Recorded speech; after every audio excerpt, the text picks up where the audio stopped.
Hi guys, it's Mark Zickery of Space Command, also known as Mark Zickery, Mr. Sci-Fi. And it's here on a hot summer's day in Los Angeles during the pandemic. I wanted to share our new episode with you. You may not have seen it yet. It's a special 2-hour episode that's a companion to Space Command. So Redemption, the pilot, which we hope you've seen, we're finishing up the second hour of that right now. It's in post. We're doing visual effects. There's 900 visual effect shots in that second hour. So that's the story about Dor Nevin and Bob Picardo and all those characters and the alien spaceship and all that stuff. But during the pandemic, we decided to do an episode of Space Command that would be a companion piece to the series, a companion piece to the first season, and introduce a whole bunch of characters with the actors shooting their own scenes in their own homes. And that's an episode, a bonus episode, 2 hours, that has Barbara Bain and Nichelle Nichols and Christina Moses and Doug Jones and Bob Picardo and Mira Furlan and Bill Mummy, and just an amazing, and Ethan McDowell and Brian McClure and Nathaniel Freeman and Angelique Scott, just an amazing episode. So I'm going to share it with you right now. If you can pledge to our Kickstarter campaign, it's listed down below. If you want to buy Space Command shares, contact me at markzickery@gmail.com. Happy to tell you all about it. And that's about it for now, but now enjoy Space Command Ripple Effect.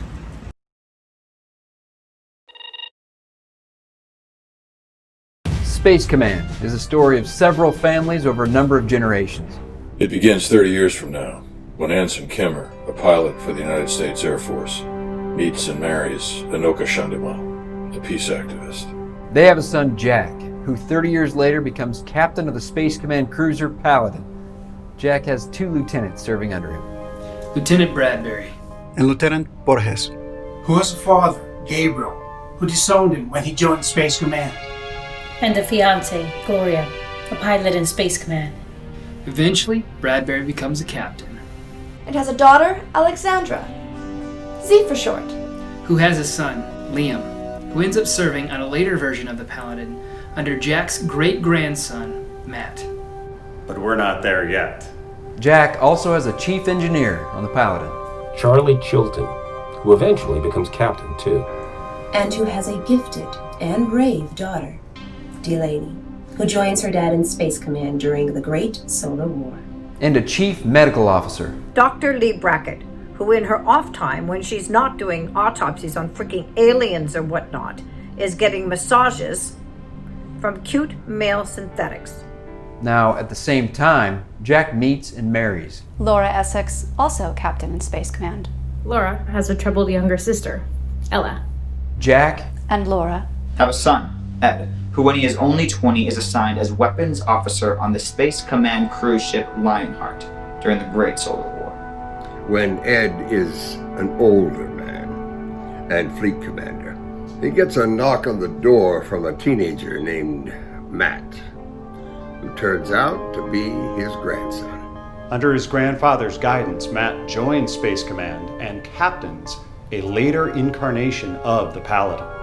Going back to Jack Kemmer's time, Captain Kemmer saves the life of Dr. Von Odara, a xenobiologist discovering the evidence of an ancient alien race that colonized the solar system.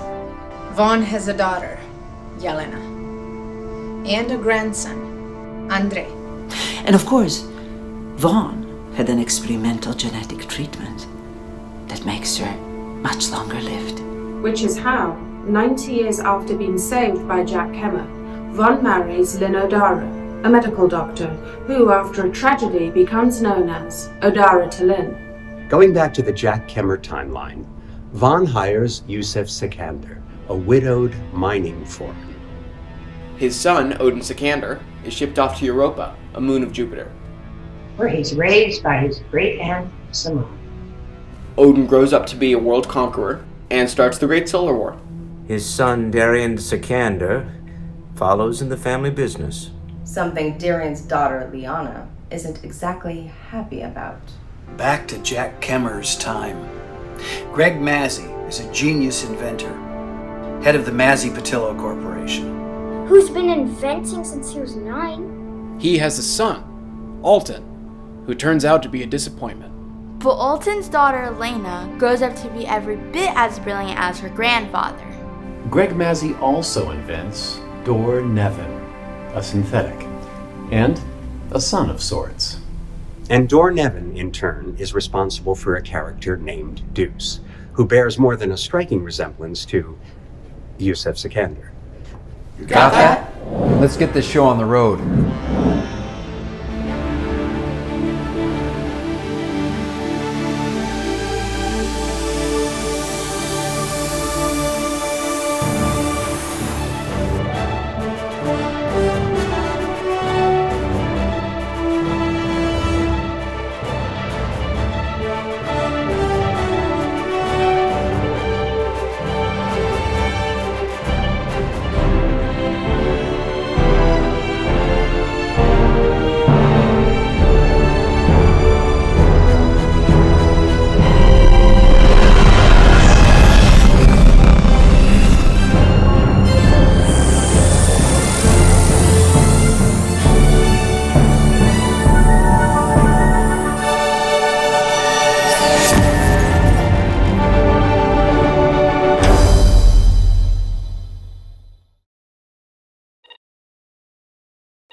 You know, you can't just go trying to break up fights between older boys.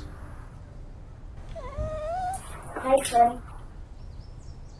I'm sorry, Greg, you don't have superpowers. But I want to be a force for good. I know, son, but there are lots of ways to do that. Like what? You're always inventing things. How about you invent something that will make the world a better place? Dad, come see! It's not quite right yet, but I'll get it soon. Da-da-da! Meet Freddy 2.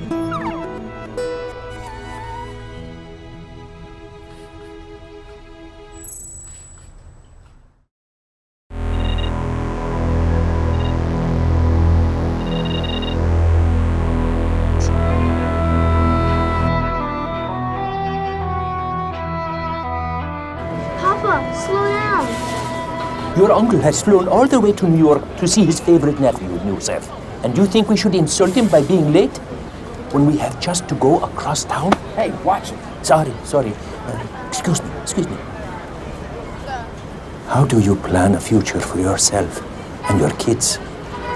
Record heat wave for 25th year in a row. When the present's such a nightmare. Because your parents and grandparents ruined the planet. What's happening to the water? The Hudson! The water! It's rising up! What's that coming out of the water?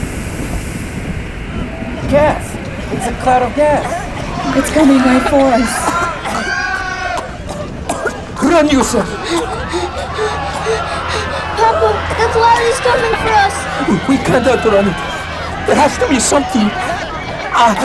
That sporting goods store. This way. Locked. That planter. Stand back, Yusef.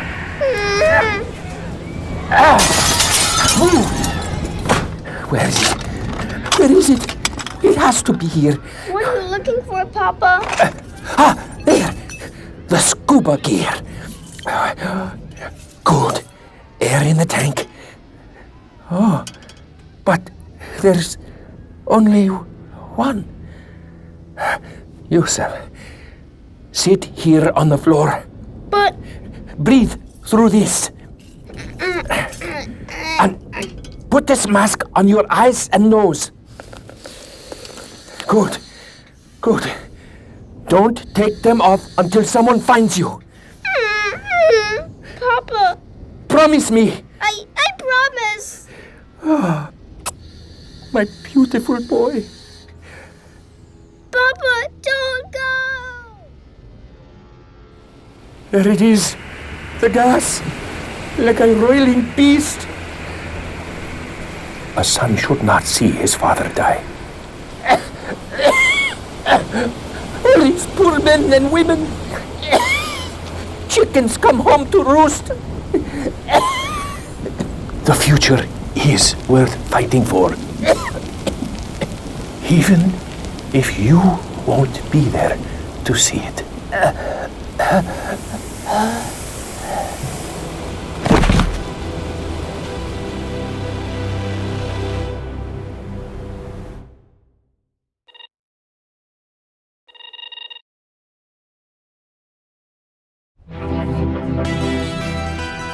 Tonight on Galloway at Large, Neil deGrasse Tyson talks Killer Cloud.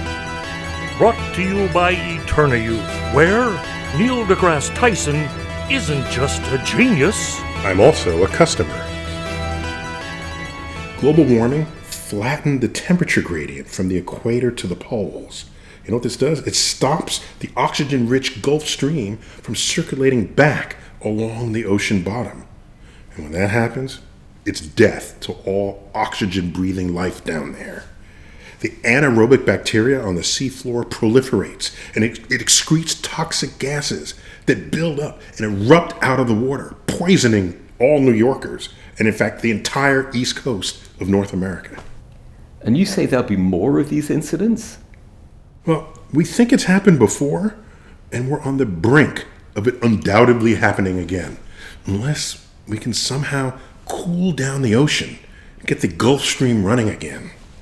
How can we do that, especially considering that the polar caps have melted? Well, suppose you might go into space and maybe lasso an ice comet and bring it back to Earth, somehow tether it to the pole, cool down the Arctic Ocean once again. Like a big ice cube? I think I saw that gag on Futurama when I was a kid. Dr. Tyson, I hate to break it to you, but Earth is not a glass of lemonade. I said it might work, not that the idea isn't crazy.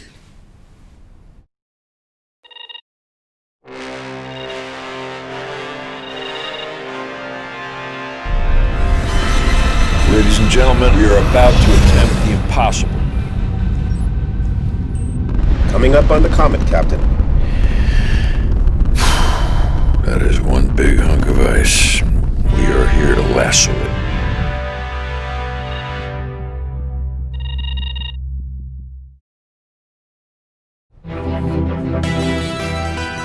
Tonight on Galloway at Large, Neil deGrasse Tyson, gobsmacked. I always thought my plan was crazy, until someone even crazier went out and did it.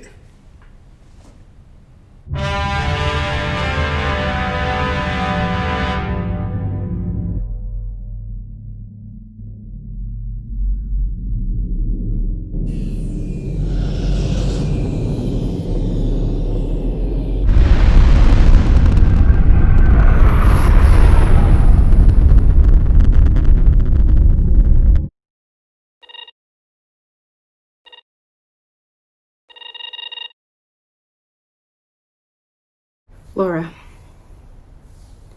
I know you're going to be angry.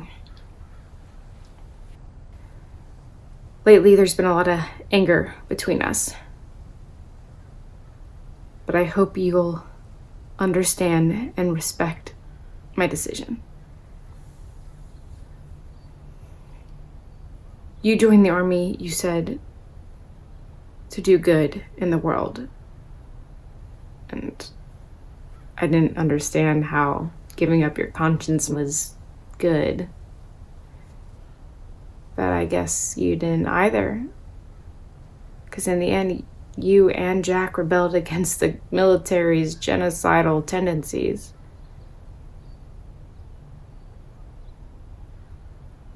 This is what gives me hope in terms of you understanding.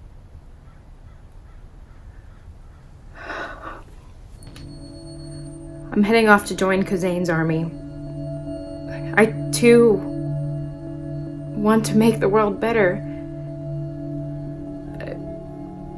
I guess, as you've noted, your sister is a natural rebel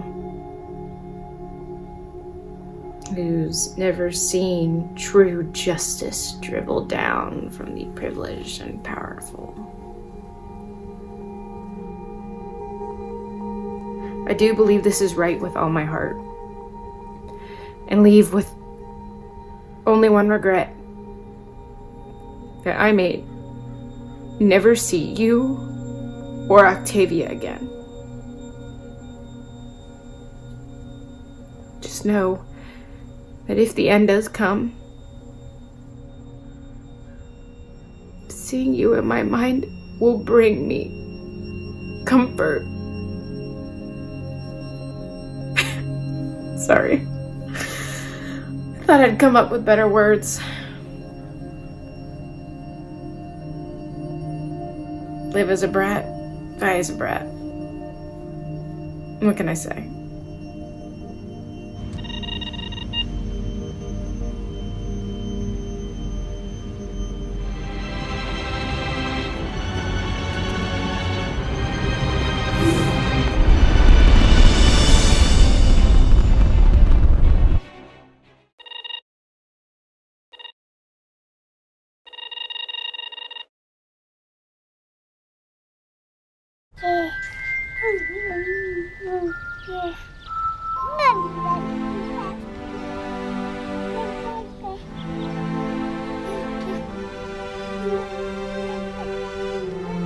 She just left.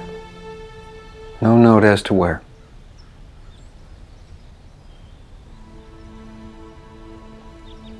But I hope she'd tell you. It's about her baby sister. Ella went to the asteroid belt to join Kassane's army. Oh my God. Laura left the baby with me and went to get her back. Ella always favored the underdog. But how could I have raised such a fool? Octavia. Laura and Ella, when their parents died, they were like my own. I loved them. Only I tried to teach. Sometimes you have to be stone. Sometimes stone is necessary to become the person your best destiny demands. Your message didn't fail. Whatever either their choices, you created two heroic hearts. Bless you. When was she due back? 3 days ago.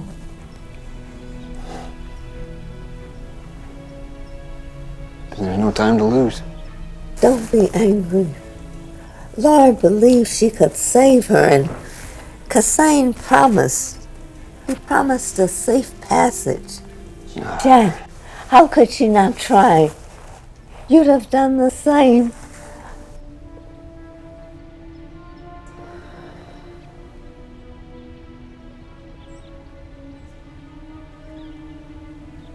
But not you. Actually, I was all set to follow. Then Laura showed up with the baby. Bring them home.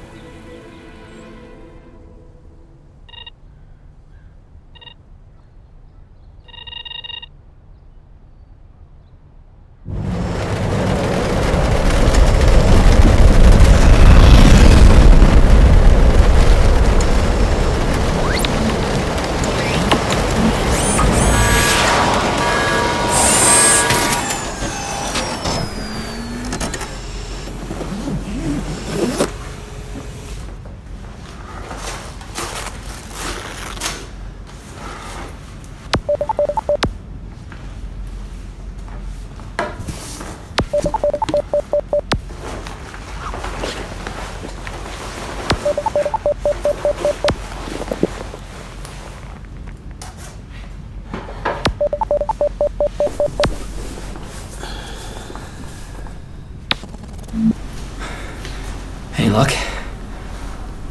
No. You? Not yet. But we'll find her.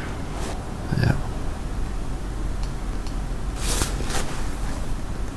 What? A message. Not from Laura, but it just got up to us. You. From your dad. Did you listen to it? Little. I was worried.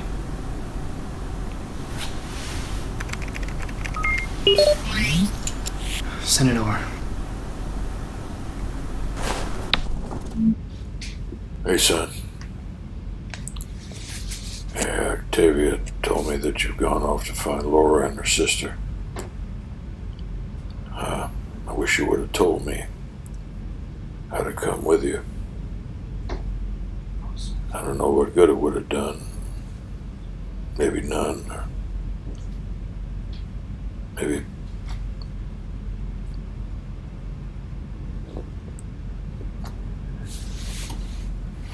Anyways, I've never been one to ask for help, you know that. My old man told me it was a sign of weakness. That help would never come. At best, it'd be blood in the water for the sharks, is what he said.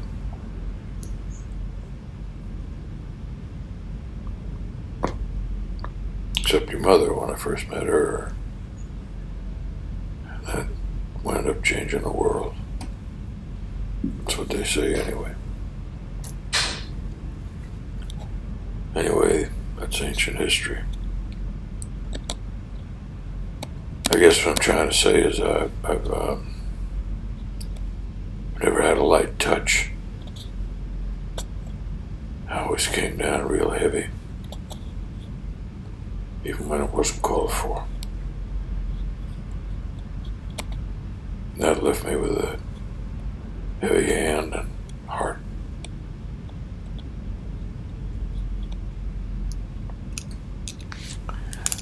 You wouldn't recognize this. It was your grandma's. And every Thanksgiving when I was a kid, she'd haul it out and make us all write in it. You know, what we're grateful for, if we had any great wisdom and that we could pass on to future generations.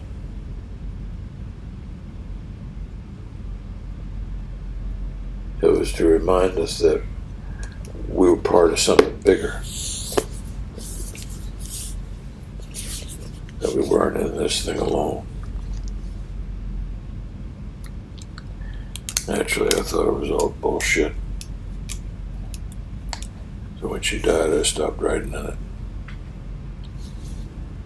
Always thought I'd toss it, but somehow, whenever I'd get stationed at a new base or move into a new home, you know, that book would always be there. I always brought it along. So now I sit here with it while you're God knows where in the outer moon is looking for your wife and her sister. Well, I pray you find them safe and sound. That you bring them back without so much as muss in your ear. But that's not up to me.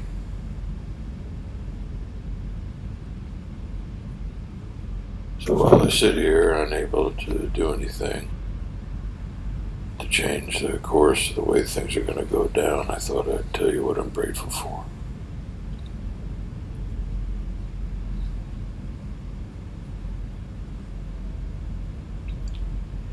Jack, I know I'm an inflexible man. With me, things are black and white. There's no gray.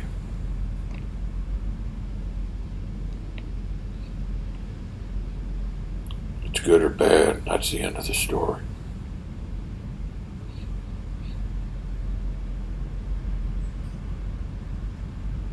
I push people away, and I know I pushed you away, and I'm sorry.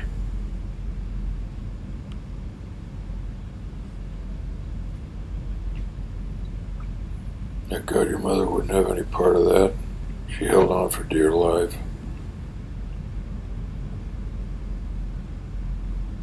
She has my heart. She will to the day I die, and beyond, if there is such a thing.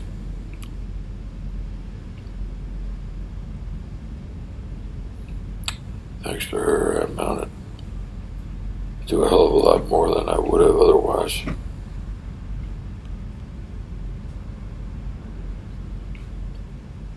They tell me I left the world a better place than when I found it. I don't know if there's any truth in that at all, but if there is, it's up to her. Her love.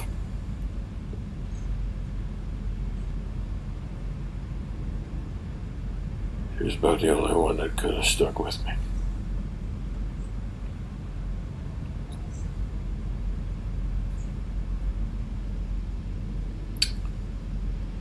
I want to tell you, Jack, if you ever thought that I thought you were soft,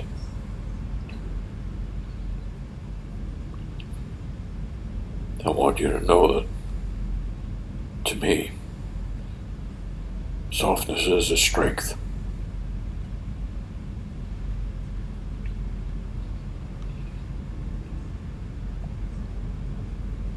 You're kinder than me.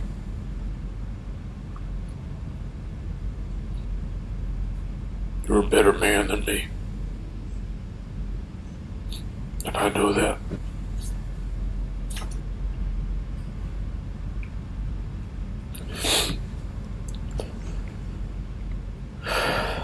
One more thing. I loved you from the first moment that I saw you.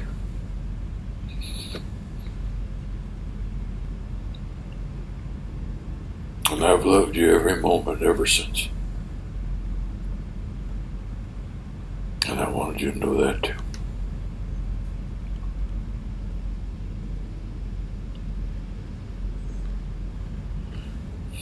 Okay. I guess I said everything I need to say.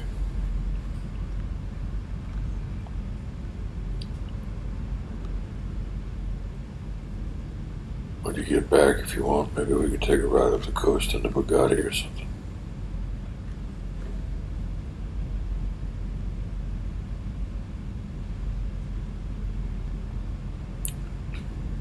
Just remember your grandma was right. Without other people, you're just one sad son of a bitch.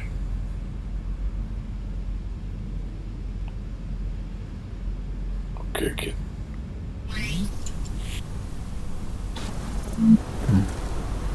You okay?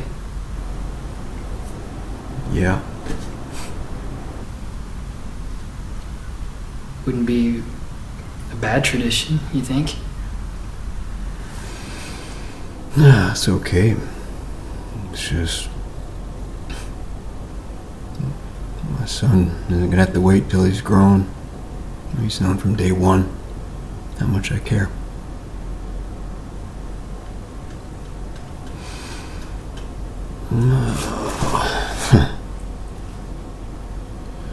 Alright. Back to the search. Tomorrow first light. Sorry that it took all this for this to happen. Yeah. Still, it's good to know.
Dr. Von Odara is the leading xenoarchaeologist in the system.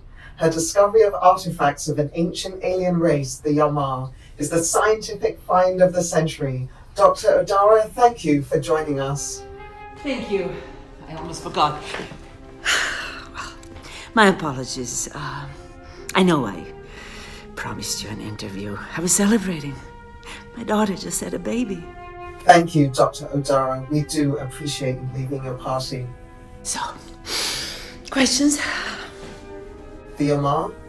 What can you tell us about them? Oh, yes. Beyond hoping they still exist in some distance somewhere. They had beautiful cities and a vast sense of community. By which you mean? They embraced everyone, every individual of goodwill. It sounds wonderful. Would you say there was any single key lesson that they had to share with us? Community is the lesson. For every sentient being, any sentient being, who may live 1 year or hundreds, giving to community creates a stream that's endless. It gifts us with immortality. And what would you say you have to give?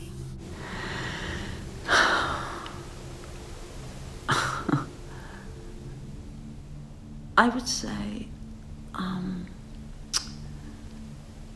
passionate curiosity. There's never been a door I haven't wanted to open. And there's never been a door I regretted having opened. My daughter is different. She has always been much more cautious. And now that she's had a child, I think it's a good thing. But I was born under a shadow. Knowing that possibly I wouldn't live long, I decided to have every adventure I could possibly have. To embrace the whole universe. And now that I have reached a little bit more mature age, I don't see any reason to change. But in light of that, it's all very well if the life you encounter out there is friendly. But what if it turns out to be hostile, even predatory?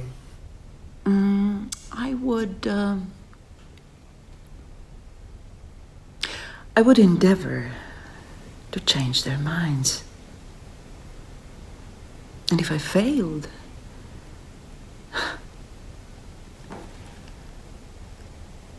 I would try to endure and to hold on to my best self.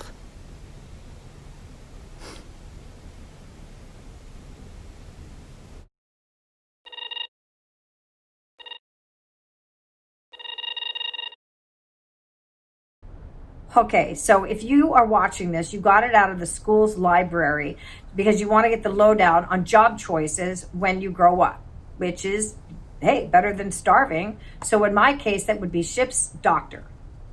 Okay, great. So we're going to get you going. I've got a couple questions. What made you want to be, shoot. No. Never mind that. That's bull. Nothing's ever going to turn out the way that you want or that you think, so just forget it.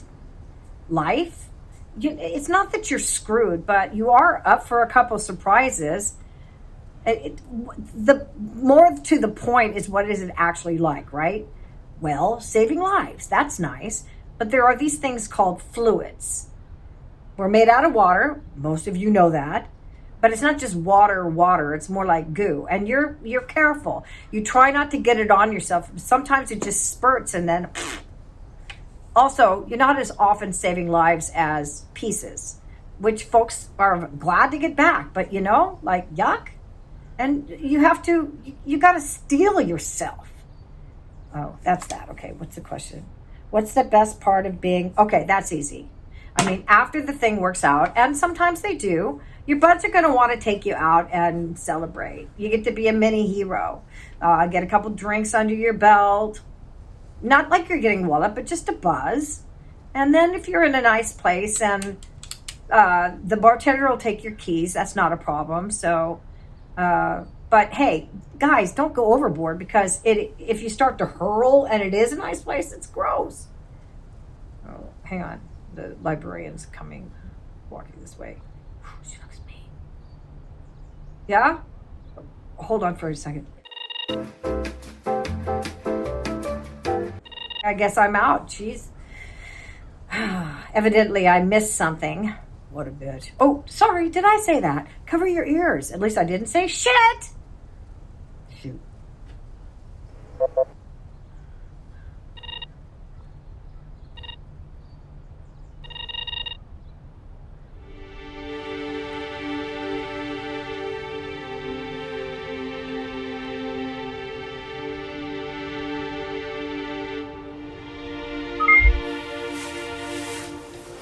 I'm making this recording for you, Eddie, even though I know you won't be able to watch it now and understand. Well, I mean, you can barely walk now, and the words you try to string together, well, I wanted to tell you about your mother while I still remember things, while it's fresh. First off, if she believed in what you were doing, she'd never let you down. Whatever the risk, her career, her life, on our one mission together, she, well, more on that later. I just know that I failed her and you.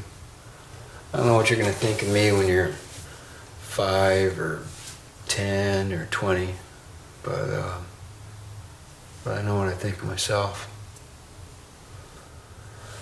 Anyway, I'm doing this now because I want to tell you, so maybe you can feel like you know her a little. And I tell myself I'm going to remember, years down the road, but you don't. It fades. It's like when I try to remember my mother now, I just, it's a few moments here and there. It's her face is fading from me. No, except in dreams. In dreams, I see her clear as day, even after all these years, that's funny. So, this isn't right, and it isn't fair, but I guess this is the best I can give you. Your mother, Laura. I remember about the maddest she ever got at me was after I saved her life, pursuing what she thought was my duty. And her temper, her temper was like a pillar of fire, and you did not want to get in its way. She was tough and brave and strong. And then when she got to know you and trust you, let her guard down, she was, there was a gentleness and a sadness and a pain that she was afraid to show the world. And that was like getting the key to a treasure chest. Her father was an alcoholic, which I guess by the time you watch this, you'll have heard that. Of course, at the time of the accident, he wasn't drinking anymore, but he still had that personality of, talking his way out of yet another job. Laura used to say that the only thing you could count on with him was you couldn't count on him. Anyway, there she was, in the back seat. She was 8 years old. He was driving, not much attention on the road. And when she looked and said, "Daddy, traffic," he's twisted all the way back around to, give her hell about, no little kid's going to tell me what to do, and that's when it happened.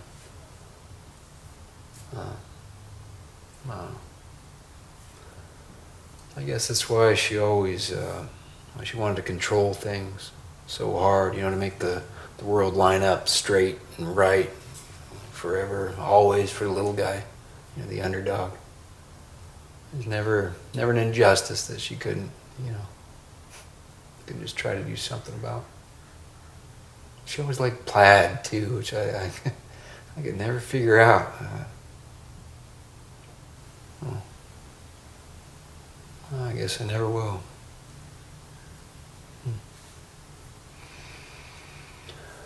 Well, and one more thing. If you'd said to her to try to save someone you love, is it worth you dying? She'd have said, without a doubt. She'd have died to save you, Ed, or me. It just turned out to be your sister.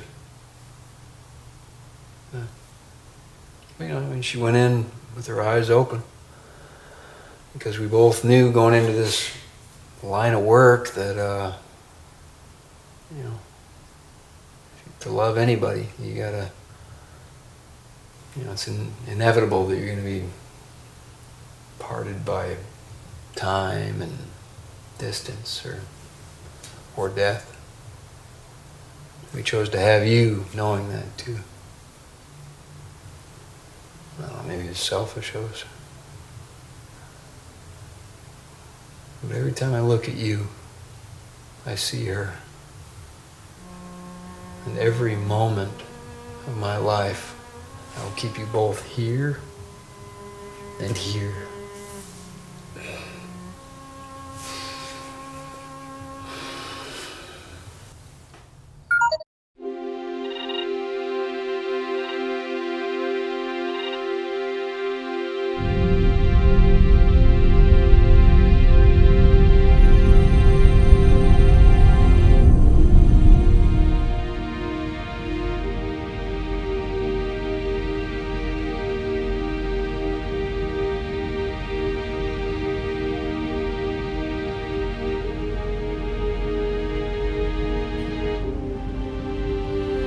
I will miss you most of all.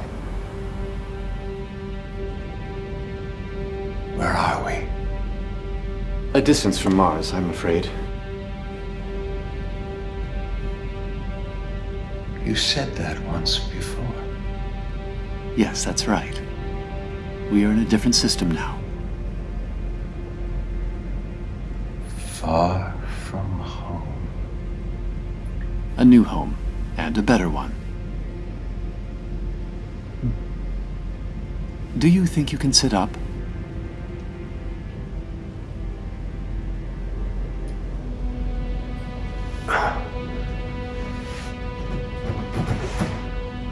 Very good. I'd like to see myself. Of course.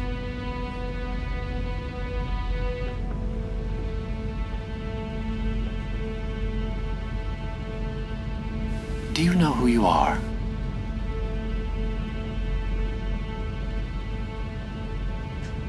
I had a beard. Perhaps.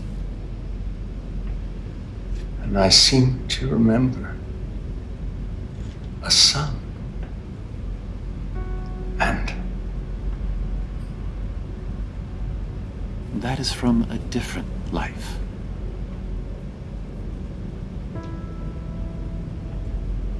But he must be all alone.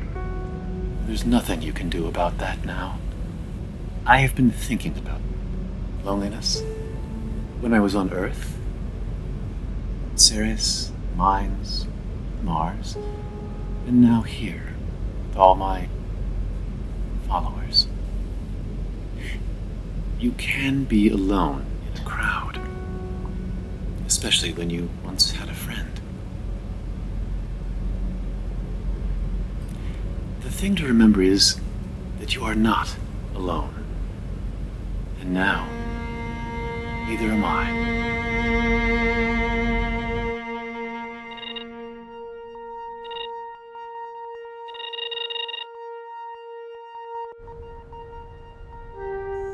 pues ya estoy aquí.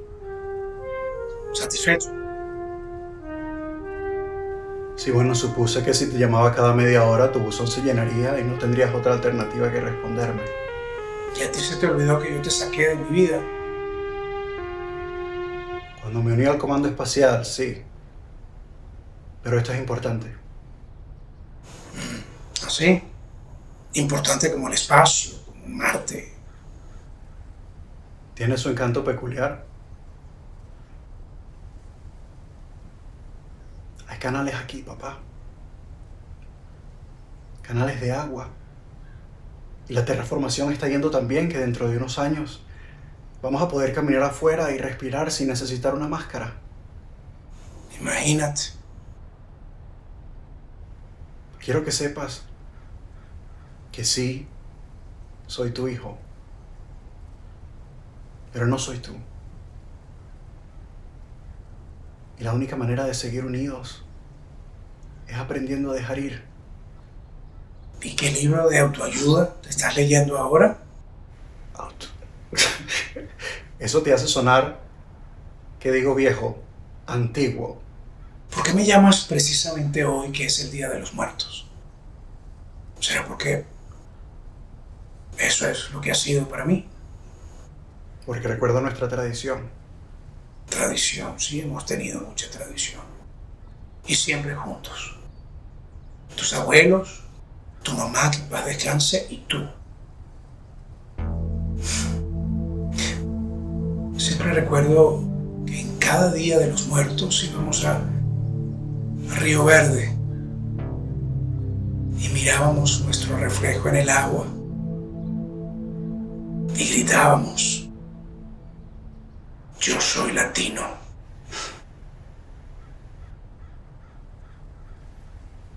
Últimamente he estado pensando mucho en mi infancia. Cuando ganaste la lotería y de la noche a la mañana fuimos de pobres a ricos. Clase media. Recuerdo que compraste esa colección de enciclopedias y yo me leí cada tomo. Me abrió el mundo.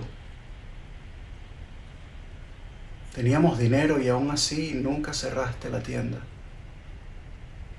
Seguiste haciendo zapatos. Porque nunca dejé de ser quien soy, ni dejé de hacer lo que amaba. Es así como hacer algo, crear algo con tus propias manos y después ver a tus vecinos, a tus amigos usar eso que tú creaste, que tú inventaste por mucho tiempo. Tú pudiste haber sentido eso también. Ese no era yo. No quiero decir que quería que fueses un zapatero, pero pudiste haber sido un barbero, un farmacéutico, no sé, alguien útil. Yo estoy haciendo algo útil. Para tu comunidad. ¿Y qué si pienso que todo el sistema solar es mi comunidad? Siempre la misma excusa. Tú destruiste a nuestra familia. Papá, todavía estamos aquí. Si me llamaste para darme un infarto, pues está funcionando. Te llamé para pedirte tu bendición en mi matrimonio. ¿Te vas a casar? Eso es lo que normalmente sigue cuando uno hace una boda. Con una chica. Ese es el plan. Con una chica que ni siquiera conozco. Hablando de eso,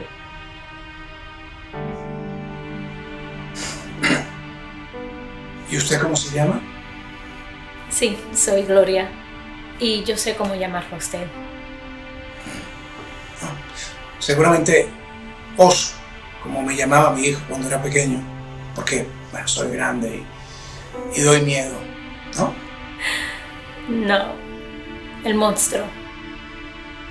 ¿Monstruo? Como en Frankenstein. Él aparentaba ser muy grande y feroz, pero creo que él era mal entendido. Pues sí. Él nunca fue bueno con palabras. ¿Y tú qué haces, Gloria? Yo soy un piloto en el comando espacial. Como mi hijo. No, no como Jorge. Yo soy mucho mejor. Caramba, qué carácter. Él no es tan malo, pero tiene mucho por aprender. Me recuerdas a mi esposa. Yo siempre he dicho, cásate con alguien mejor que tú, más inteligente y que te ame y te quiera tal como eres. Así que has decidido casarte con el idiota de mi hijo. Eso me dicen. ¿Quieres algo en particular como regalo de bodas? Sí, papá. Nos encantaría que usted viniera a Martes a vivir con nosotros. ¿A vivir? No, ese no soy yo. Bueno, pero podría hacerlo si usted trata. Por favor. Mira, cuando yo era pequeño, solo ir a Ciudad de México para mí ya era una aventura, una odisea. Y tú ahora me estás hablando de ir a Marte. Mi padre jamás voló en avión. Y yo tampoco. Usted no me está diciendo que el monstruo tiene miedo.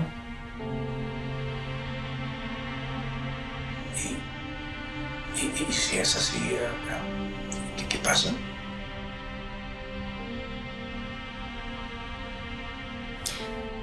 Yo diría que el miedo es una excusa o una invitación. ¿Dónde mi hijo? Fue un gran placer conocerlo. ¿Qué piensas? O te casas con ella o me caso yo.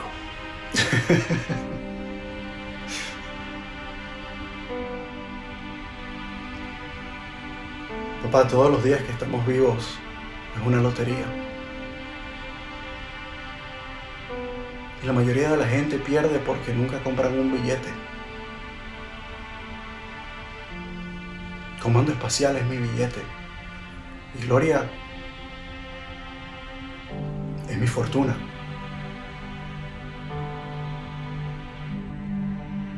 Pero Marte. Aquí también usamos zapatos. Abuelo y Nana ya no están. Mamá tampoco. Solo quedamos tú y yo. Por ahora. Y cada vez que sea el Día de los Muertos, ¿cómo van a ser ellos para encontrarme? Yo creo que es más fácil para un fantasma encontrar su camino a Marte que lo es para un ser humano. El amor siempre encuentra la manera. Te he extrañado mucho, papá.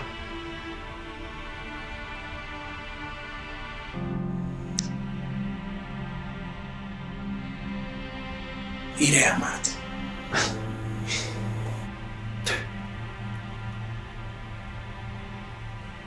Gracias. Así que, ¿todo bien entonces? Todo bien. ¿Solo bien o es un sueño hecho realidad? ¿Quieres saber cuál es mi sueño? Que un día, cuando Gloria y yo te hemos dado nietos de sobra, durante un día de los muertos vamos a ir a caminar a uno de esos canales. Vamos a ver nuestro reflejo en el agua. Y juntos diremos, somos latinos y somos marcianos.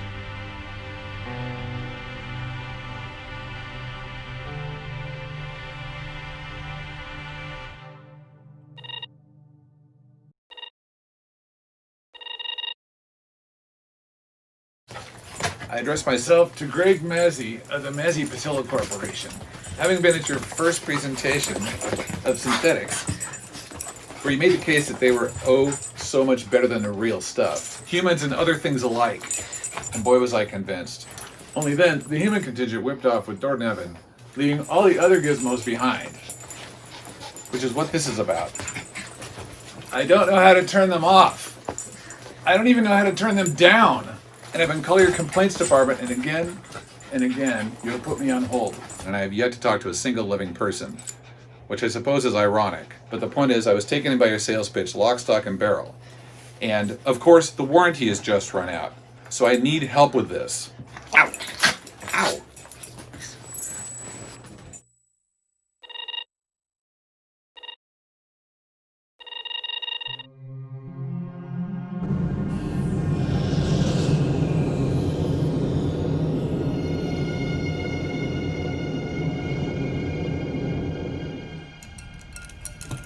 Recognize these? Ice cubes. And that's what I'm going to be in about 3 hours and 25 minutes. To be defrosted upon securing a cure. Selling the unlikely assumption that they'll find a cure before my fridge conks out. So, look, I'm sorry, sweetheart. You know, I've been watching you. And you're smart. You're not just top of the class smart. You know, you're smart like I was when I was your age. So I am not leaving Alton, your father, my company. He'd just be like the proprietor. That's what he's going to be. He's just going to be holding it down for you. So as soon as possible, as soon as you're humanly able, as soon as you're capable to take control, I want you to take control and set things right, okay? Because sure as God made little green apples, he's absolutely gonna run it to the ground and just ruin it. I know, I can hear your scold right now, same as KEMMER. Jack KEMMER, you know, he was around in my day. He was a hero. He may still be around in your day. I don't know. Alton is trying his best. You know, till the day that I die, which is any minute now, I'll never grasp how try could result in such dismal and consistent failure. Only there you go. Your grandpa's a shit, saved the world, but according to even my sweet, gentle, endlessly loving late wife, the perfect grandma you never met, I can be capable of great cruelty. So, my legacy, my gift, and your burden. I'm sorry, but there's no one else I can trust. Okay, part two, in case anyone ever says that this freeze-dried thing that I was talked into it, they'd be right, because what I believe is I'm never really gonna wake up. I believe that these last few days or hours or whatever have you left of life, which I prize, I'm about to throw away. And I want you to know, I need you to know that Grandpa didn't suddenly go gutless on you. I'm good with pain. Only what I hadn't counted on was how it wears on you, you know, how it grinds you down and until every receptor in your body feels like sandpaper. Hold on, I cross that out, okay? Just old age can make you melodramatic, okay? I'm just tired, that's all. You know, where you can't sort your thoughts and there's just so many voices, and I guess I signed, my little bit of life, I signed it away.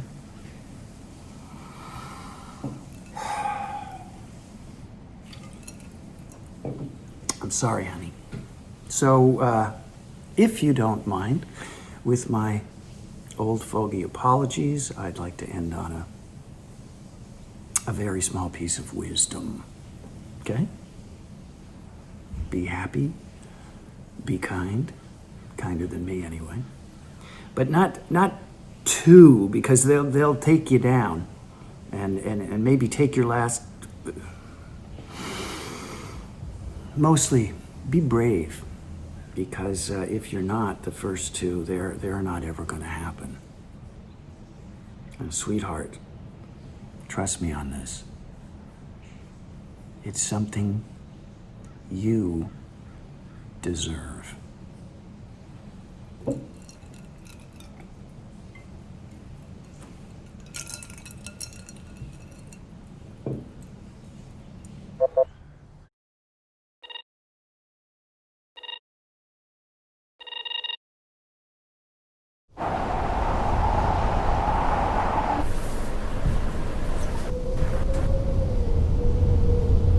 My Future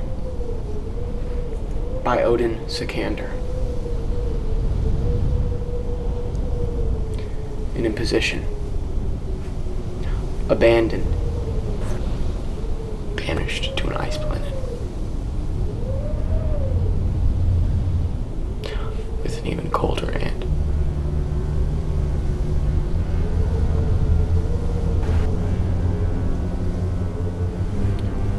What'll happen is I will be known. To those who thought, oh good, forgotten, gone. They will live to regret it.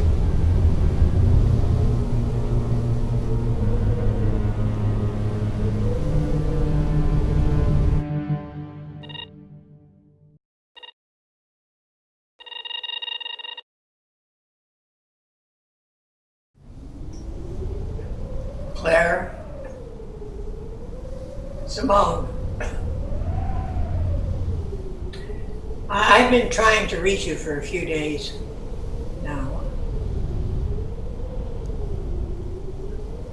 So,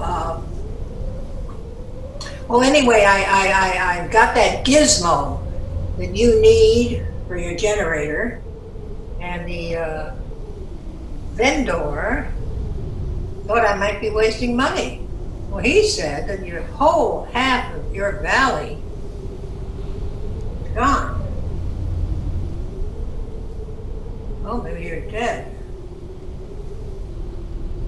I mean, who can you trust nowadays anymore?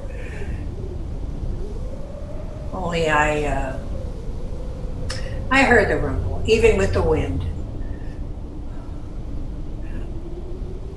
Blew my cup almost off the shelf. Well, I guess I knew already. I just wanted some damn messenger to kick him. Well, if that is the case, and it is also the case that I need to talk to someone. And a dead person is the only kind of person that I'm going to tell this to, so. Okay.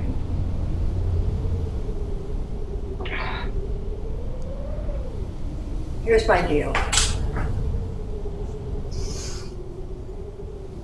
My secret. I have a dirty secret. Well, it's not like tuberculosis was in the old days, or even a social disease. This is really a thing of shame.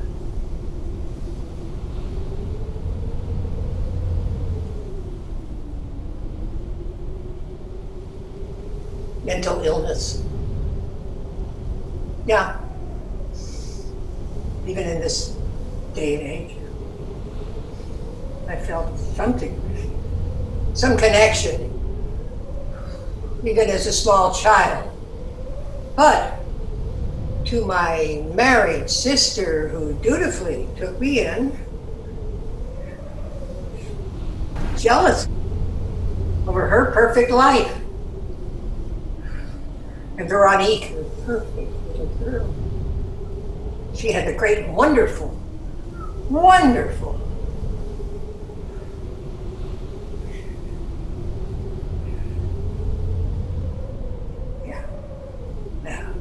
perfect little girl. What was there to resent? She had the great and good fortune to have a truly loving relationship and a gifted child. So why be dragged down by the grotesque needs of an aging relative, shattered, sick?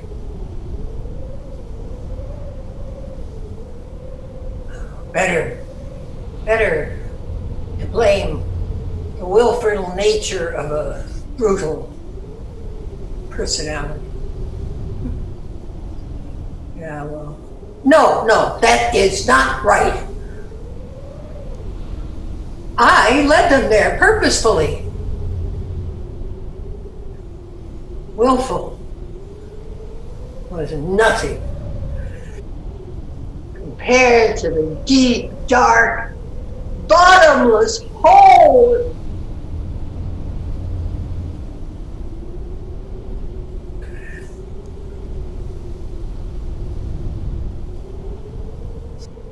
$50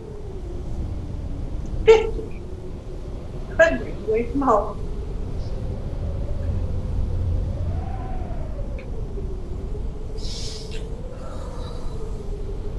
I ran. Potential exposure from forced words of sympathy. Well, I just ran. I fled because I didn't want to hurt anybody anymore. Just to this icy moon. And it suited.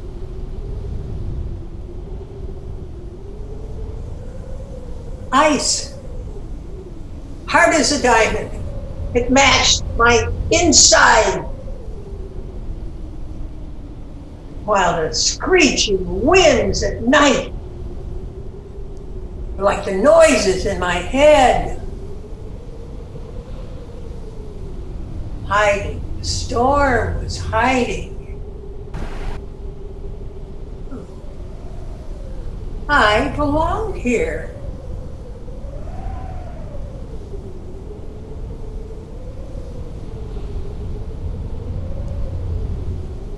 Till Odin.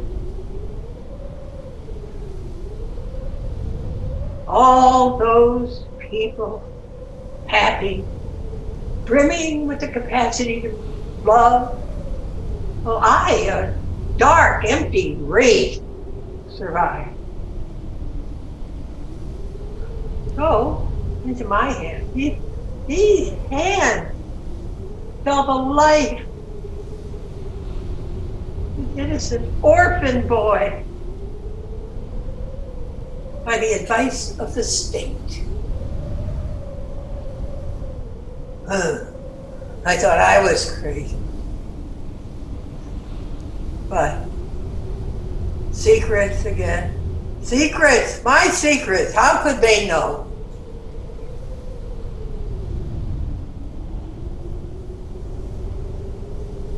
So he sat across from me, trying to smile. Agony, but trying, and I don't know. Maybe it's a gift for me, or an apology, or no way to know. I said I cannot make those connections.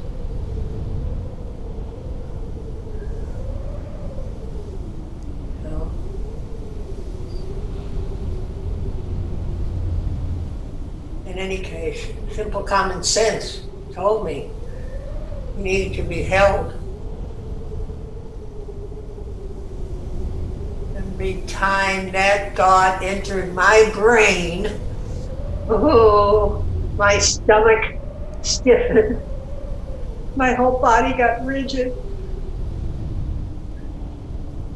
And every word that came out of my mouth after that was just mean.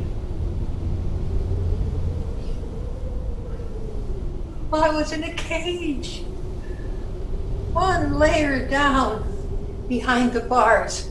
I felt I just couldn't get free. I couldn't get free. So,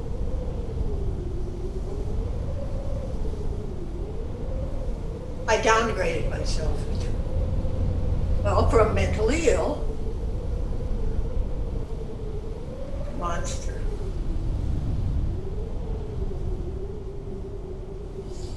No, I must still be mentally ill. I'm talking to a corpse.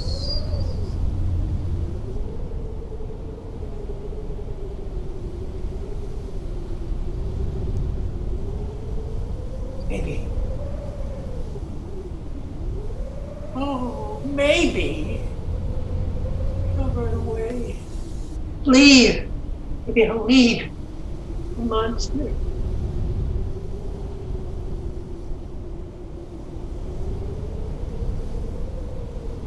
Oh, God in heaven! I wish I could.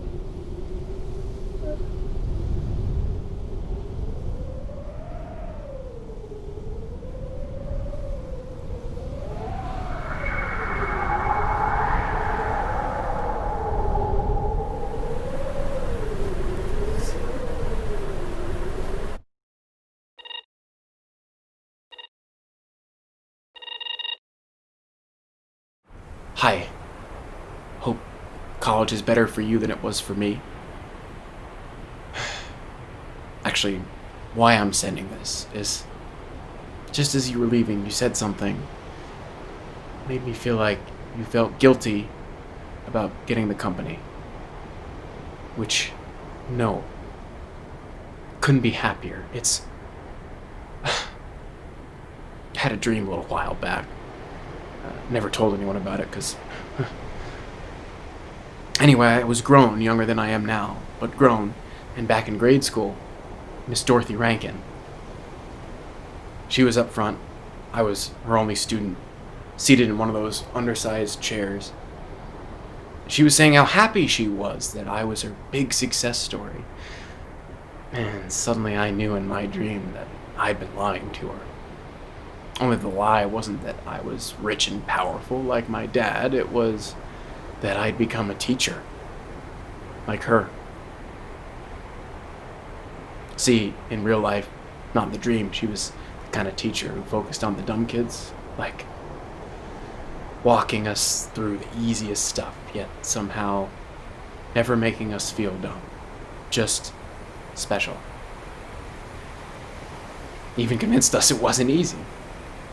Said even grown-ups struggled, and her only regret was that she didn't have the time to teach them too. I guess that fit into my dream because I was going to start teaching adults. And I wanted to know the secret for convincing dumb people that easy was hard. And she looked at me, tilted her head, smiled, and said, "There is none." It's never about what you learn. The hard stuff is believing that you can. Having the courage to try.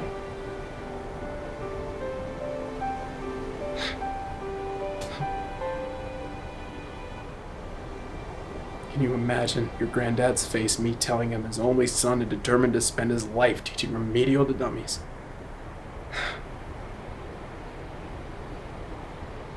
Can you imagine your dad even having the courage to try?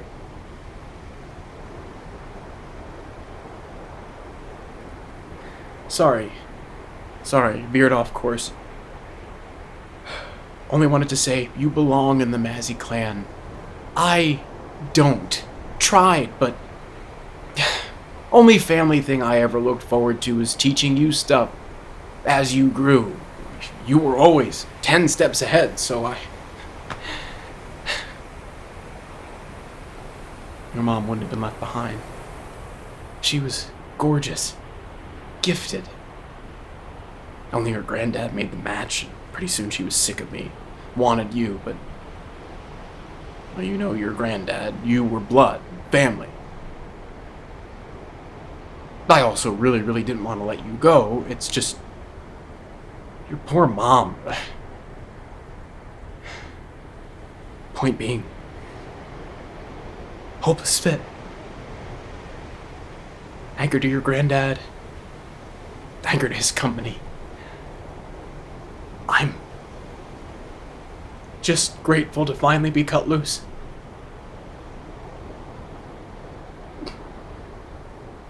At least the ocean bottom's peaceful, which, to your dumb dad,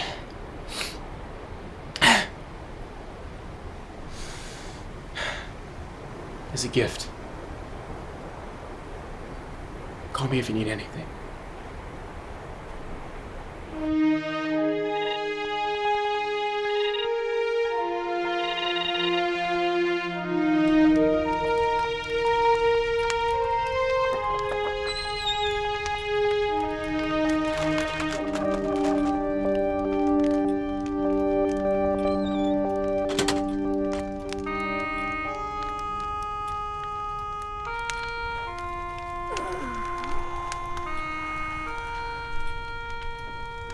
Yeah?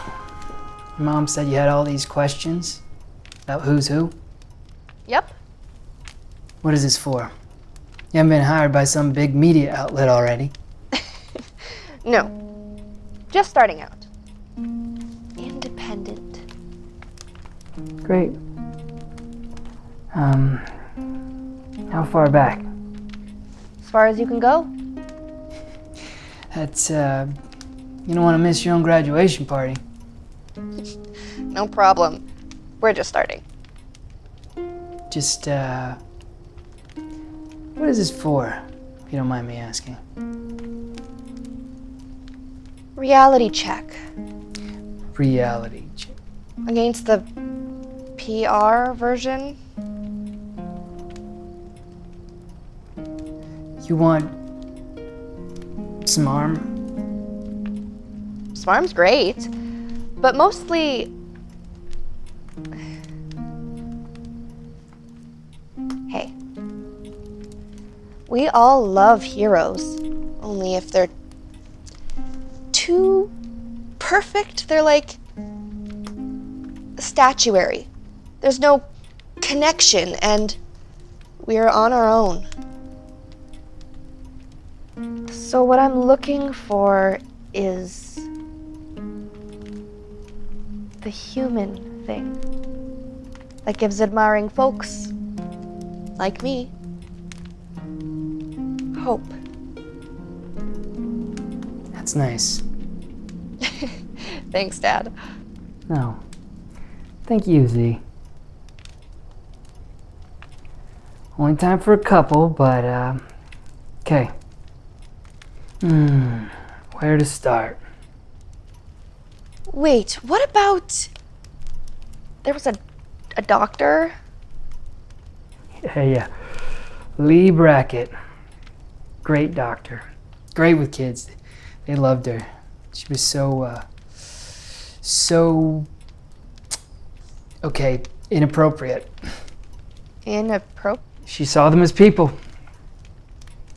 Got it. Most famous one I met, besides Jack KEMMER, was Greg Mazzy. Heard of him. Yeah. Very big deal. Synthetics. One writer called it the Age of Ease. Son of a gun was prickly, though. Admired, but not that well liked. Only rich as all get out, right? You care? I don't know. When things got sticky, world opinion didn't seem to carry much weight. It appeared pretty invulnerable. Only also not happy. Like, even before things went south. Just always, I don't know, seemed sad. This the kind of stuff you want? Whatever you got. Sorry. It is getting pretty late. Okay. Only, just to be sure it's not lost. For all their flaws and imperfections, they all had this thing, this need to make it better. And it had this kind of ripple effect where people who followed them, or hell, worked at their side, just took it on. That same goofy struggle. Like caring was catching.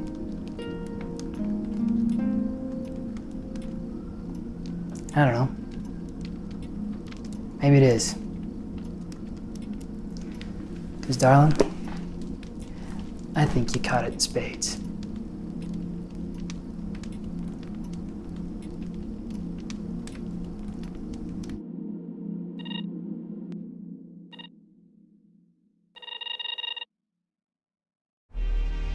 My dad's always been my hero.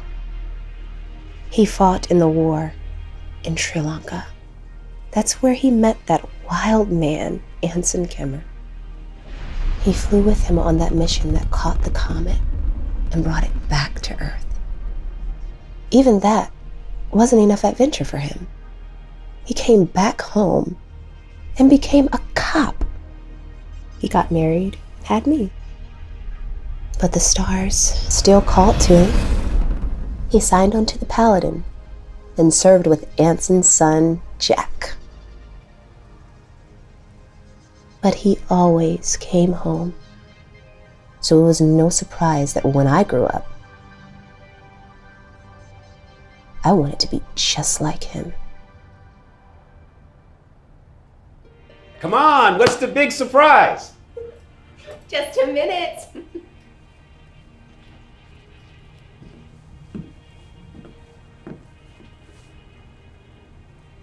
Ta-da!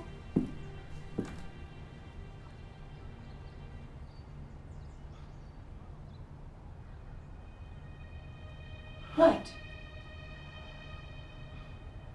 What's the matter? I didn't send you to expensive, fancy schools to have you follow my example. You're a decorated hero. Decorated heroes are morons who take moron risks. We are at war.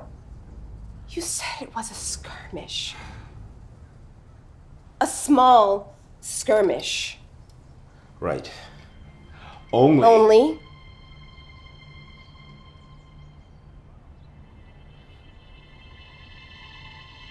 You have gifts. Do you really want to waste them by being cannon fodder?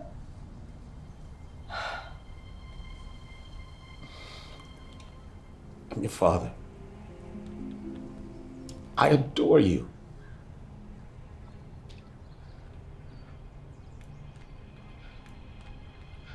You can't expect me to be fair.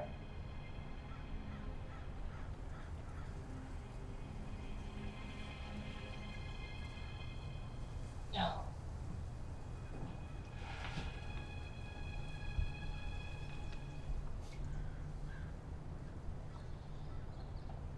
I try.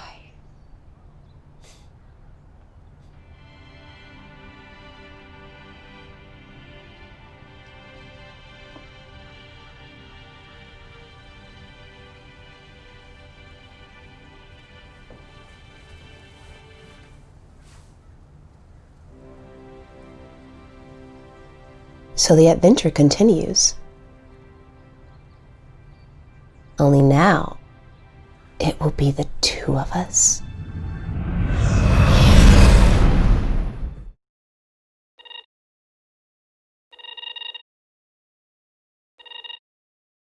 I have these dreams. Again. And again.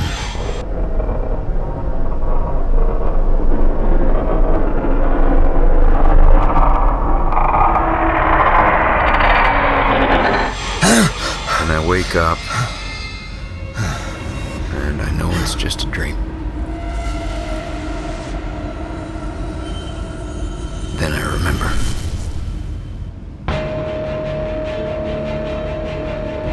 It's 20 years later, and it's my son who's in danger.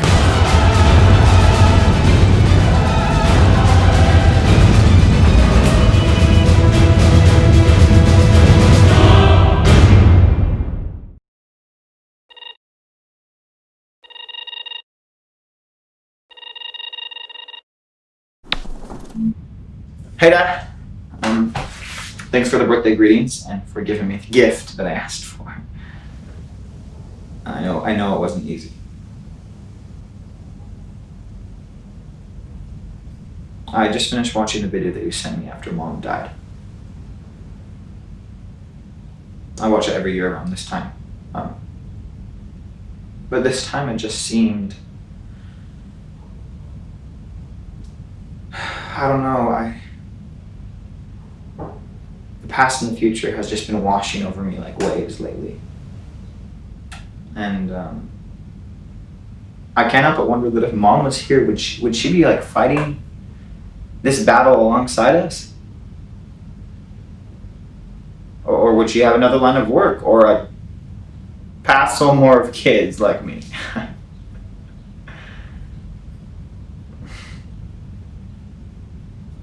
It doesn't do me any good to think about it, I know.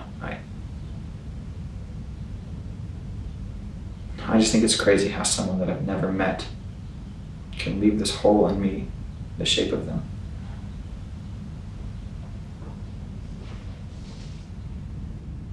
But I have you and Grandpa though, you know, and I'm really thankful for that. And considering the way that you grew up, I would say that I won the parent sweepstakes, hands down. I don't know if I'll ever be a dad, but I'll probably screw it up. Especially considering what we're about to face.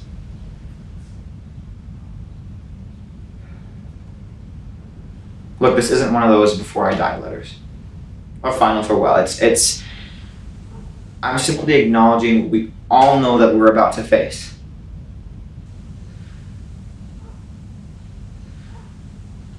Look, I just think that it's crazy. It's crazy how all this is because of what happened between you and him years and years and years ago. Odin Sikander, leader of the Great Rebellion, or so we thought. Yeah, we'll see about that. I know how hard it was for you to give me the gift that you gave me. But I am Weapons Officer on Lionheart. And you are the commander of the fleet. So whatever happens, you are not to treat me with any greater consideration. You shouldn't try any harder to save me or treat me better than any other officer on the entire line. Look, I'll never be the man that you are. Nor will I accomplish as much. Whether I have one more day or 60 years, my hope is to make you proud.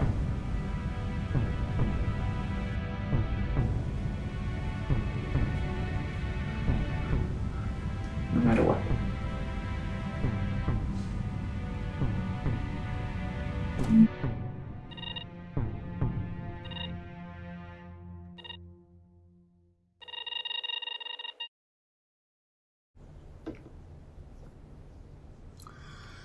Matt, your dad, my son, lied to you a lot. I took pride in the fact that I never did.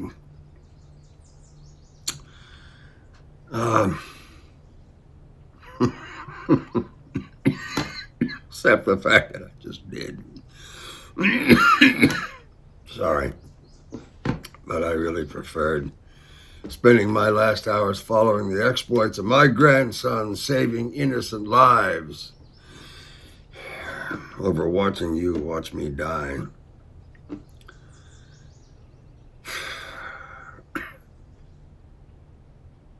Yeah. Also, yeah. Look, there's something I need to say. And okay, I couldn't face to face. Your crazy dad didn't get his crazy just out of nowhere. My dad, your great-grandfather, geez, that's going back a ways. Wow. Jack KEMMER, he was a real hero, not just brave, but the biggest-hearted guy anyone ever met. He won disputes through that, a lot more than any damn military action anyone ever dreamed up. So naturally, his son was loved. Damn, I knew I was loved.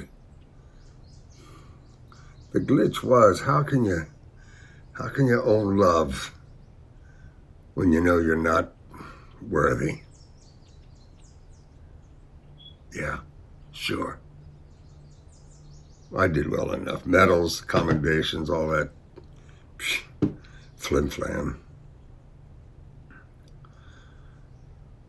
Only all my life traipsing around behind this perfect guy in his blinding glow, I felt like I was just hanging on by my fingernails, terrified. Not of injury, but even death is hell, just part of the big macho game. But what if, in some dark corner of my soul, one I didn't even know existed, I came up wanting. Perfectionism is a demon, but I embraced her. And I set her on your dad. I know Frank's left you pretty embittered. There's no blame there, no surprise, but just wanted you to understand, because he is your dad, that if he hadn't fought back, I'd likely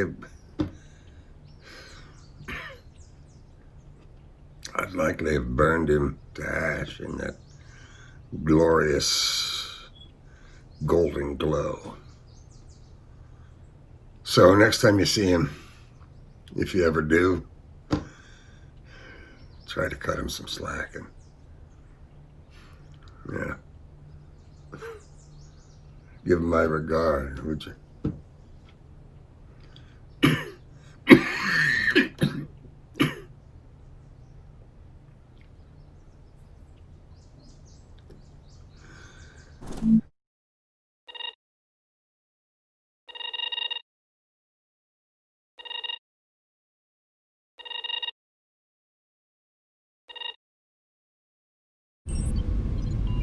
I hate reports.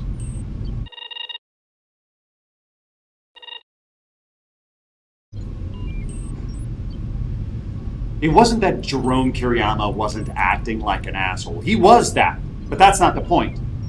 The point is, he managed to con a bunch of nitwits to inform him.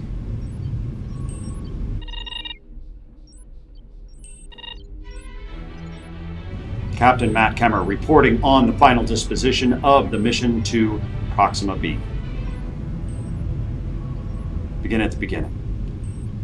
Marsport on Sol 207 at 3:32 in the morning. I received a call to deploy Paladin with the objective of suppressing an uprising on Proxima B, instigated by one Jerome Kiriyama. This resulted en route in, I don't remember which, one of the following exchanges. You again. Right. Just want to know, before I go in there with a shitload of firepower, what the hell's your beef? We've had this conversation. Well, let's have it again. I then proceeded to Proxima with a full contingent, armed to the teeth for no reason in particular, to a pissant little outpost on Proxima, for Christ's sake.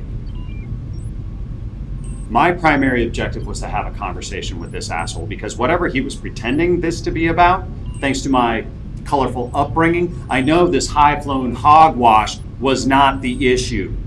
This was about Kiriyama's need for power, or maybe a glorious end, so that lacking a meaningful life, he might pretend to have a meaningful death, and taking a whole bunch of gullible yahoos with it. What now? List of demands. You take me to be a great enough fool to believe in your promises? I sure hope so. So my lieutenant, a moron inflicted on me by command, starts to get all prickly about all this conversation. Says we're giving the guy warning that he may have a secret super weapon on Proxima, and that we may well want to use our super weapon on them, killing a bunch of innocent people and leaving a pretty big hole. Because in the moron's view, the loss of one person on our side outweighs the loss of any number on their side, because they have had the temerity to display a lack of respect for authority.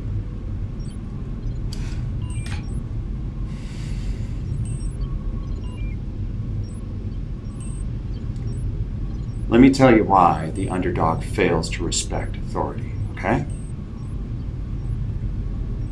Picture yourself as a kid. A little kid. And this is what you see. The haves are eating these great big meals and throwing out more than you have had in a week. They're not thinking about you. They don't see you. And they are entitled to this. Not because of some virtue of hard work. No, your mom and dad worked 10 times harder. But because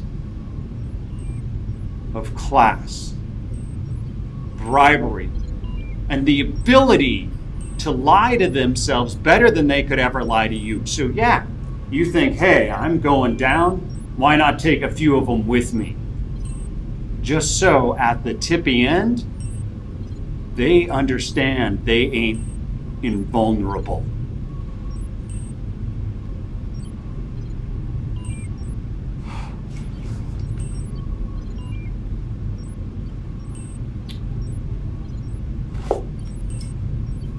So what I just said, basically, I sent to Jerome, which got us talking. And it turns out he's not such an asshole after all. He just lost his wife and kid to some small infection, no medical facilities. And so what he said was, wait, let me find it. I know it's suicide.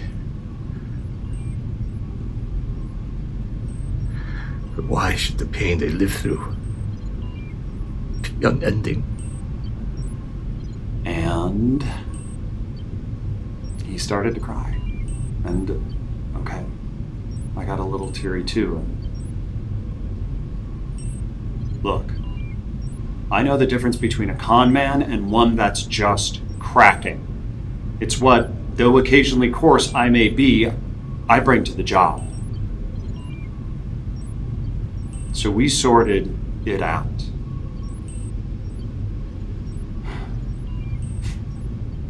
Naturally, Lieutenant Moron wasn't too happy. We fold now and we'll have a revolution on our hands. No one will respect us. And I said, you mean fear us. And that's just too damn bad, because I already gave him the candy store, and believe me, there wasn't too much candy in it anyway. But at least now, we have another ally, rather than an inflammatory tale which is going to cause us a ton more enemies.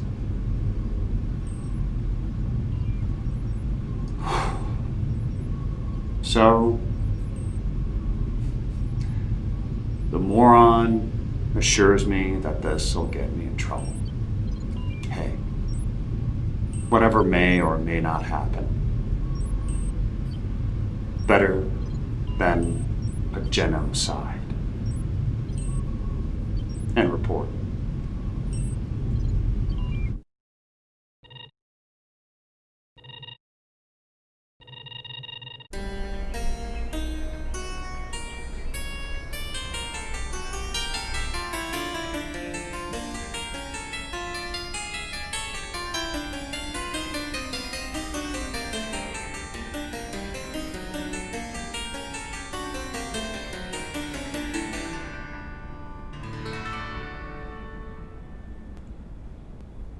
My father was a passionate man, and he bestowed upon me the fruits of that passion, which were, nutshell version, boss around everybody in sight.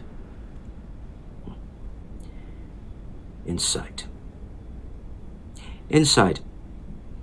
My father's son was not a world conqueror. I am an administrator. Not a bad one, but I own one that leans toward the cranky. And why, you may wonder, being too polite to ask. Would a boss feel cranky? Because, dear listener, I am a small man with small dreams, and bossing is not one of them. Speaking freely, which I'm probably free to do because no one will ever see this, and hoping not to romanticize. In my little dream, I see a gently sloping green hill, shaded by flowering trees. And at the foot of that hill is a little rushing stream, its waters dancing, yes, dancing, over time-polished stones. At the top of that hill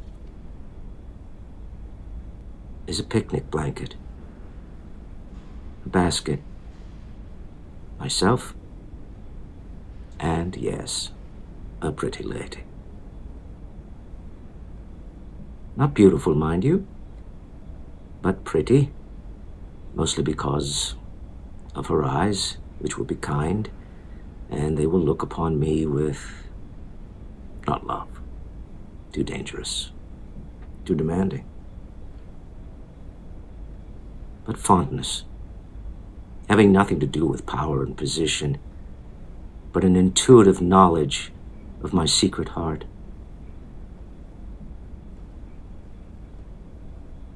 She will reach out and touch my hand with fondness. For the first time in my existence, someone will be fond. And I shall breathe in the crystal air and forget, oh so fleetingly, all my failures and failings. For one fleeting moment, I will not be little, but be joined with the hill, the flowering trees, the rushing stream, and the lovely, lovely lady beside me.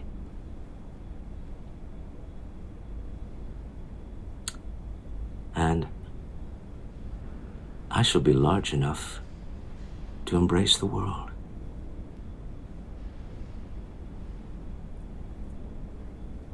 And I will believe, for that fleeting moment, that I will never be required to boss anyone. Ever. Ever again.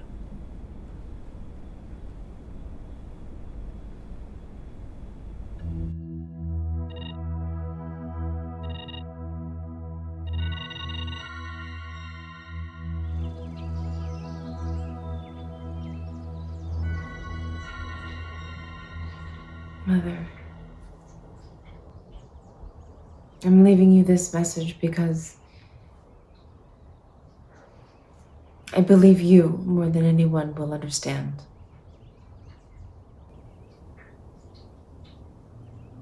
By the time you get this, I will be far out in space, beyond the 12 systems. A lot of people will be saying a lot of bad things about me. They'll say I'm irresponsible, that it's about the depression I've been in pretty much my whole life, that I've turned traitor. But it's not about that at all.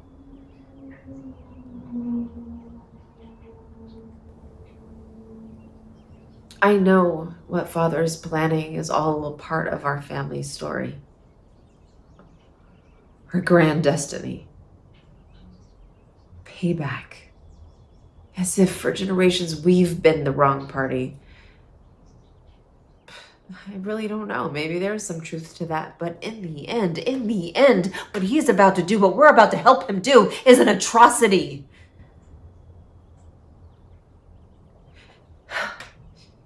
They say history is written by the winners.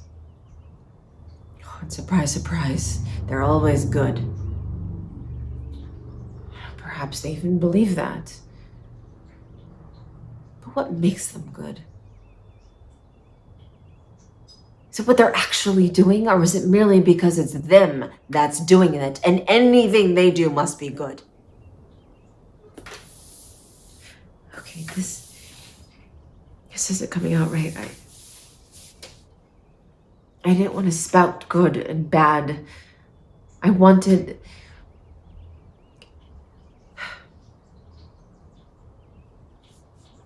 to hear my heart.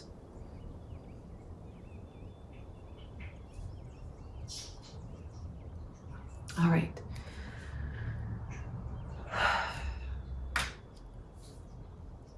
I suppose you remember when I was 10 years old and going to that recital on one of our loyal subject worlds.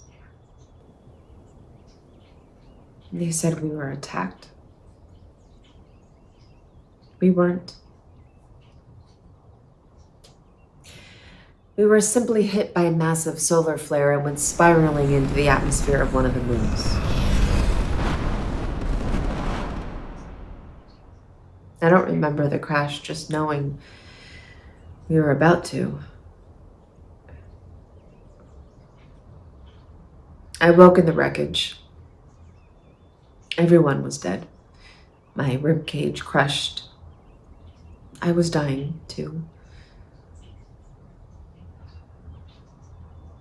And then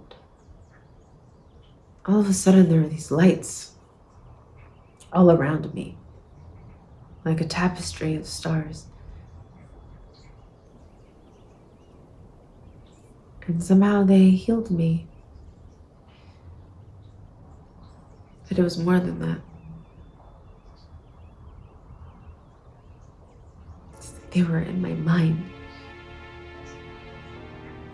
And I could feel what they felt. Oh, this incredible compassion.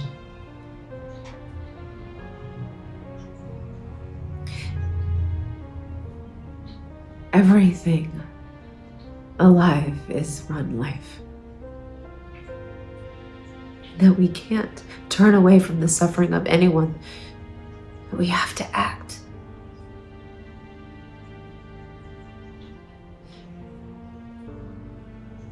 An Imperial ship found me and took me home. I expected Grandfather to celebrate what these beings had done, reward them. But when he found out how they changed me, ruined me, he had them all killed. I tried to stop it. And Grandfather locked me away, remember? Said I was in shock. And I begged Father to help. And I don't know, maybe he couldn't, but he didn't even try. Silence. And all I heard were the people screaming. Those who saved me screaming in my head.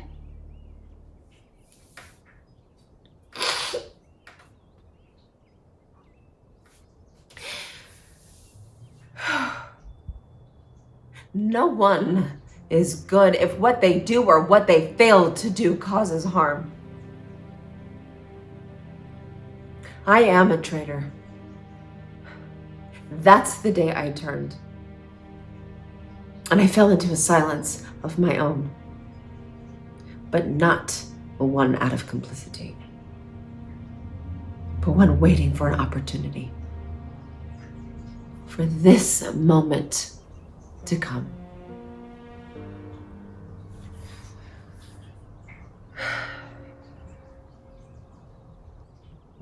I'm going to warn the United Planets that the Armada is coming. Somehow, I will get them to believe me. And then after that, I don't know what happens. But at least whatever happens won't happen because I was silent. And I don't care if people think I'm good. And unlike my poor, dear father, at least I'll know that I tried.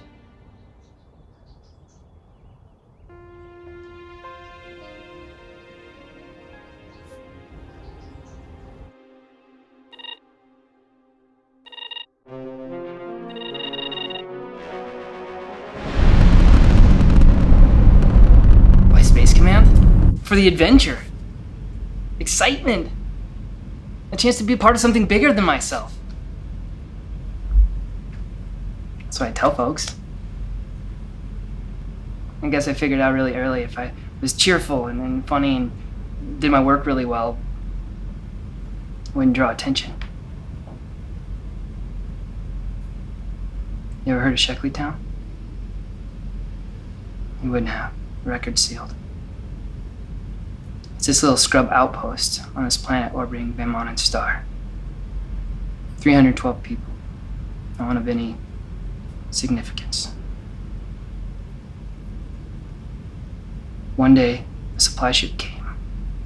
Food on the table, everything running, only no people. Naturally, they searched, but nothing. Except for on this one ridiculously red easy chair. Me. Bawling my lungs out. They asked me what happened, where'd everyone go? I couldn't tell them. So they shipped me off to my grandmother's, closed the books on it.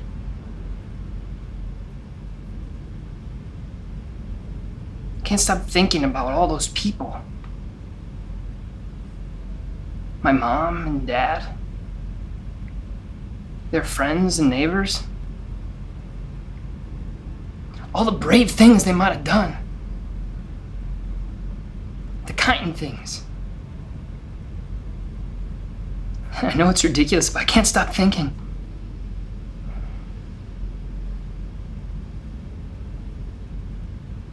I could help them. I could make up for all the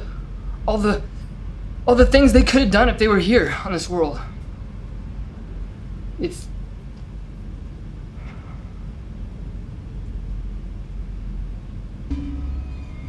there's this dream I have. I'm little. And there's this big spider web coming towards me.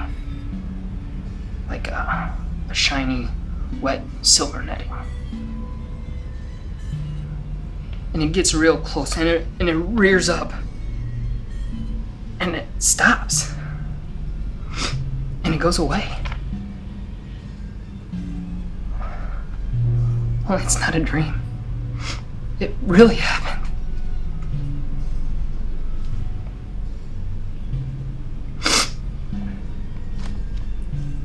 Why did it take all of them and not me?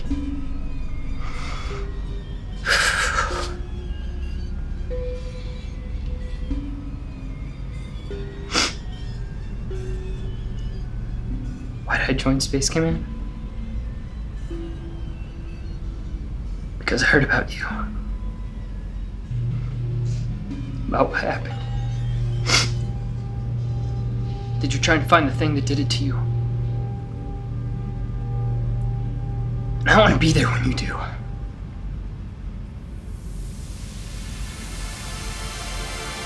I promise you, we will find them.